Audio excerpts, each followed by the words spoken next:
कभी भारत के नक्शे को देखकर सोचा है कि ये ऐसा क्यों है? मतलब क्यों उत्तर में इतने ऊंचे पहाड़ हैं और क्यों दक्षिण में एक विशाल पठार है? ये सिर्फ लकीरें नहीं हैं, ये तो करोड़ों साल में लिखी गई एक कहानी है। चलिए आज इस कहानी के पन्ने पलटते हैं। तो सबसे बड़ा सवाल यही है कि आखिर भारतीय उपमहाद्वीप बना कैसे? वो कौन सी ताकतें थीं, वो कौन सी घटनाएं थीं जिन्होंने दुनिया के सबसे ऊंचे पहाड़ों और सबसे उपजाऊ मैदानों को शक्ल दिया?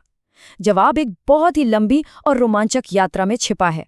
इस कहानी को समझने के लिए हमें टाइम मशीन में बैठकर बहुत बहुत पीछे जाना होगा, एक ऐसे वक्त में जब दुनिया का नक्शा आज जैसा बिल्कुल नहीं दिखता था। यहीं से हमारे भारत का सफर शुरू होता है, एक उपमहाद्वीप बनने से बहुत पहले। देखिए, आज हम जिसे भारत कहते हैं वो हमेशा से यहाँ नहीं था। ये एक बहुत बड़े एक सुपर कॉन्टिनेंट का हिस्सा था जिसका नाम था गोंडवाना लैंड। जरा सोचिए, एक वक्त था जब भारत, अंटार्कटिका और ऑस्ट्रेलिया ये सब पड़ोसी हुआ करते थे, एक ही जमीन का टुकड़ा थे।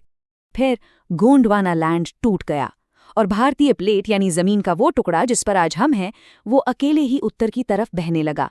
ये कोई छोटी मोटी सैर नहीं थी, ये लाखों सालों तक चली एक यात्रा थी, एक विशाल प्राचीन समुद्र टेथिस सागर के आर पार।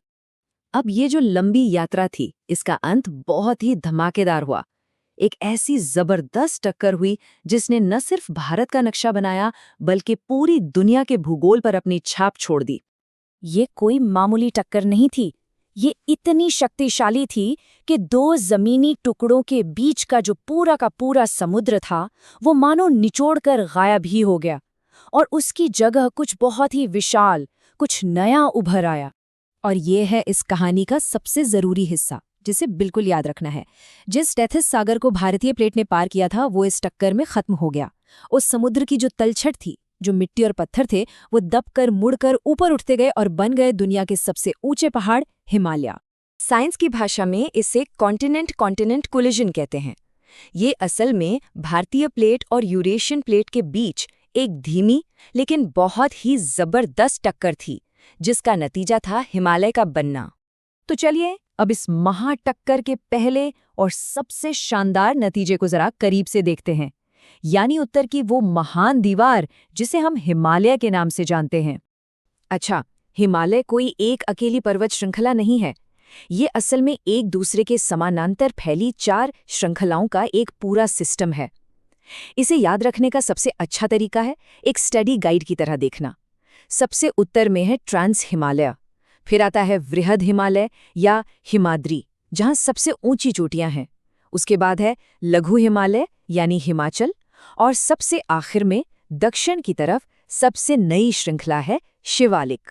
अगर हम सबसे उत्तरी रेंज यानी ट्रांस हिमालय के अंदर देखें तो हमें काराकोरम, लद्दाख और जास्कर जैसी बहुत ही अहम पर्वत श्रृंखलाएं मिलती हैं। माना तो ये भी जाता है कि ये हिस्सा मुख्य टक्कर से भी पुराना है।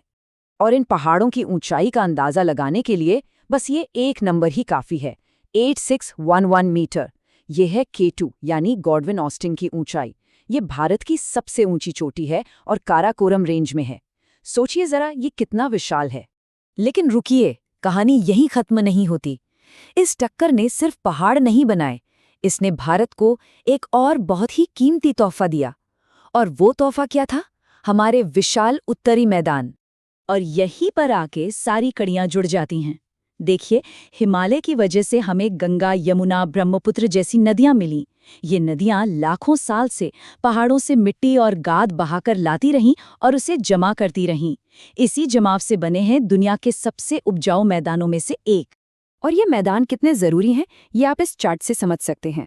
भारत की कुल जमीन का 43% हिस्सा मैदान है, मतलब देश का लगभग आधा हिस्सा। कोई आश्चर्य नहीं कि इसे भारत का कृषि हृदय कहा जाता है।